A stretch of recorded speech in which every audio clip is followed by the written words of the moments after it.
So these are peacocks, and they mainly live in Asia, and they like to groom their feathers. They have very big feathers, which when the males are trying to impress the females, they go like up, and then it's very easy to impress the females, and they love grooming those feathers. These are called peacocks, which are the female peacocks, and they are much duller because females are more duller because it helps blend into their nest, so then predators don't eat them or their eggs. And the males are very bright because the brighter the male, the more females it will attract. So these are pelicans, and they have huge bills, as you can see there. And in the sea, they like open up their bills, scoop up all that water and fish, and then they can actually filter that water and eat that juicy fish. And they can actually hold it inside their mouths to bring it to their babies, which are on the shorelines of cliffs. Like, they are very common in the Pacific Ocean, especially the Australian pelican, which lives in Australia, based on its name. And it also lives in Papua New Guinea. And yeah, they got very big wings because they need to fly for long distances sometimes. Because sometimes with climate change, they're endangered because of climate change. Because they like eating squid most of all. But the squid, if it's too hot in that part of the ocean, which is ocean acidification, the squid actually go further into ocean. So they need to adapt with these big wings. But because of the dramaticness of climate change, it's actually going too far that they can't fly. That's why many pelicans have to starve. So that's the main driver to their endangered types. So wildebeest, they have two horns, and they are very protective of their young. And they are herbivores, so they eat plants, and they are the main types of prey for the lions and for the cheetahs, actually. But for the cheetahs, it's most likely it's a gazelle. But they also eat wildebeest as well.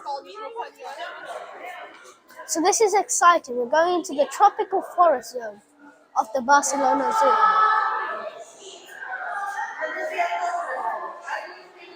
You can see.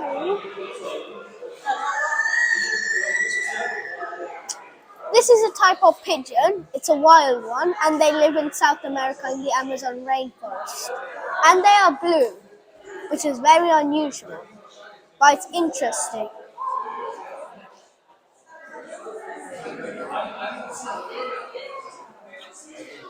And then the other one down there is called a beaver bird, and it's very good at making nests out of sticks, mud, and leaves.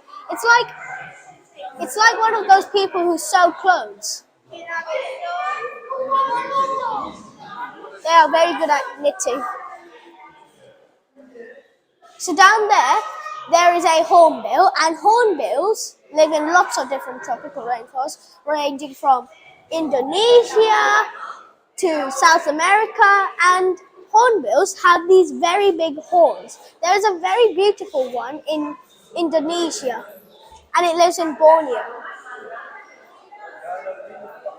These are tropical types of fish, and this big one is the one we're focusing on.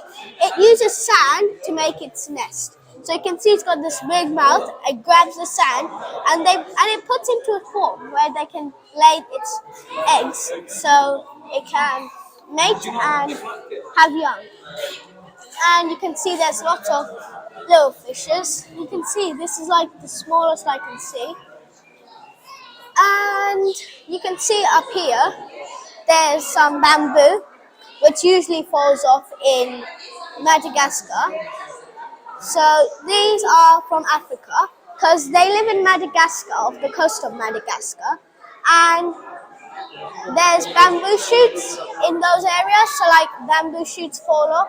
They live in like creeks that are like near the coast of Madagascar, and then bamboo falls into those creeks and rivers, and That's why there's bamboo, to make it a natural habitat.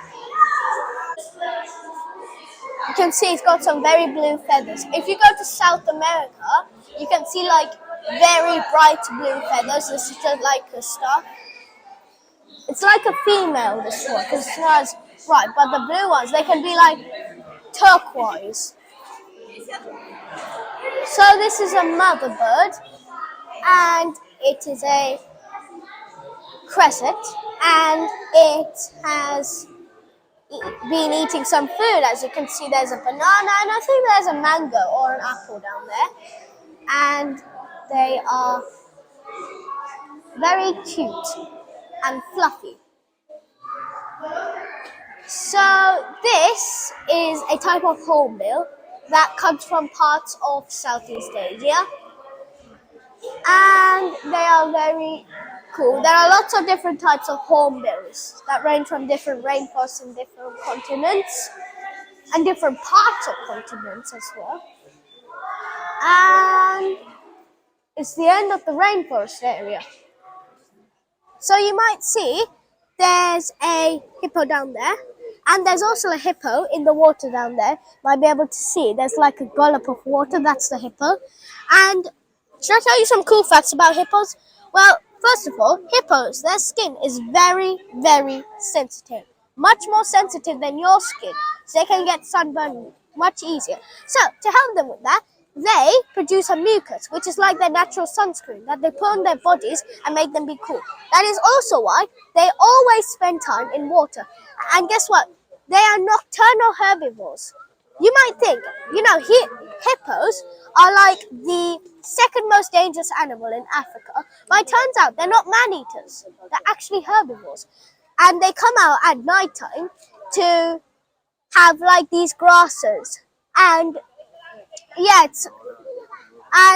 that mucus is very good. It's like a sunscreen, because sometimes they need to go out and run and chase after other hippos in their territory. Now you might be able to see down here, you can see the hippo is sleeping. It's getting a bit tired. I think it's because it's been out in the sun too long. Eventually it'll go inside. Now hippos are known as, some people call hippos the horse or something. I think it's the water horse, because they are very related to horses. They look related to pigs, but they're actually related to horses. Interesting, because they don't have as much of a long neck as horses.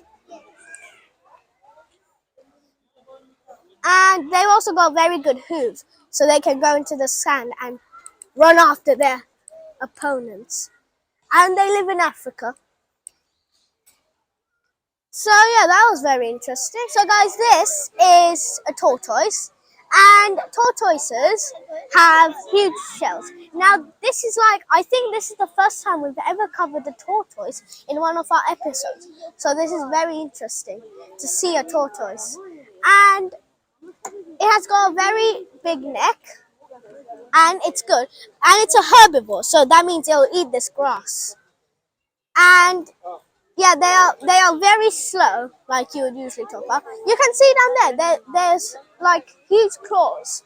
That helps with them to dig, because they sometimes need to get roots in these very hard conditions. They have to like dig and get roots to eat. And they've also got a very hard shell. Should I tell you the difference between a turtle and a tortoise? Well, the turtle, it can swim, but tortoises, they don't swim. They're like land movers. They move on land. But turtles, they swim. There are even turtles that swim in the sea. And also, tortoises are bigger. And turtles can get very big, but not as big as a tortoise. And yeah, they're both. However, the tortoise is very slow moving on land, but a turtle can go slightly faster. You can see it's taking a long time. And they've also got very good black eyes. Now, you know what? In the Galapagos Islands of Ecuador, the last giant tortoise actually went extinct. And his name was Lonesome George. and he died in around, I'm guessing around like 2014. It was like in the 2014s. And yeah, so scientists are trying to bring it back though, and it's going to be a mission.